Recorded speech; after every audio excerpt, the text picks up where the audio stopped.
Haltsuk, Kitasuhehe, Nuhulk, and Wekino nations are working closely together to rebuild our coastal community economies and protect our shared marine resources. Implementing a marine protected area network is a key part of this united effort.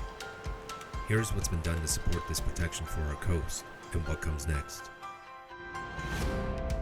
In 2006, our nations began to create marine plans for our traditional territories. These work in harmony with a marine protected area network.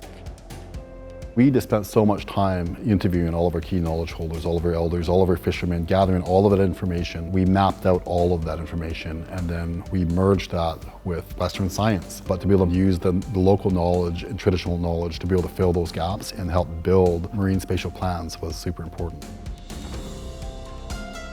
In 2012, our nations harmonized our marine use plans into one central coast marine use plan. These work in harmony with the Marine Protected Area Network. In 2014, goals for an MPA network here on the coast were outlined by the Government of Canada and the Province of British Columbia. Between 2014 and 2017, our Central Coast nations defined specific areas that would be protected based on Indigenous knowledge and science.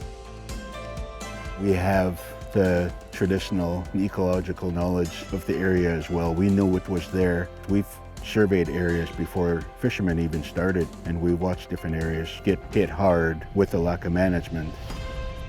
These are just some of the dozens of places we will be protecting. We then adapted the plan to reduce cost impacts to commercial fisheries by over 40%.